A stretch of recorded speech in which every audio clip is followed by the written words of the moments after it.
coming soon to a theater near you, inspired by your favorite Netflix true crime documentary. A story so good it had to hit the big screen. Brett Baroni, or as his family lovingly called him, Brett Barone, was the star of his high school's ultimate frisbee team. When he wasn't playing frisbee, he was with his high school sweetheart, Bailey Marie. You know, Brett was a good boyfriend, but after graduation we went our separate ways, and then I married the CEO of Mr. Scrub Daddy. This is the suspect, Francis Reed, or as his bullies affectionately called him, Nerd!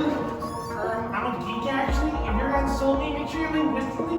However, out of all of Francis's bullies, Brett was the head honcho of the entire operation.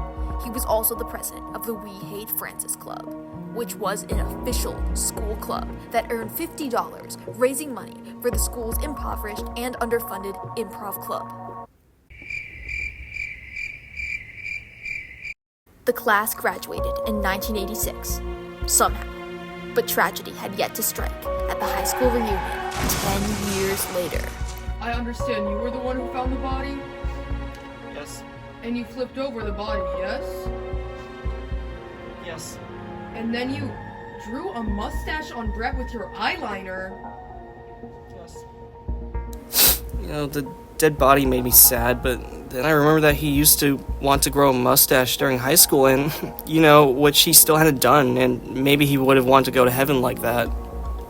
The body was found at 3 a.m. in the school computer lab.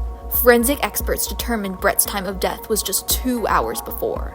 However, how he died is the most interesting part of the story. It was one of those bodies that stumped us for a long time, but in the end, we found out the full story. Brett was tied up, and then someone slapped him across the face. Like this. Then the killer dragged Brett into the school bathroom and waterlogged him. But that's not the end of Brett's story. The killer then drags Brett into the cafeteria, possibly the cruelest place on earth, where we find evidence they had a snack, a PB&J on Wonder Bread. Then Brett dies, not because of the waterlogging, but because Brett is deathly allergic to peanuts. When the killer touched Brett's neck, Brett immediately died. But what nut would commit such a heinous crime? Catch you next time on The Nut Job 1996. Technically cashews are seeds.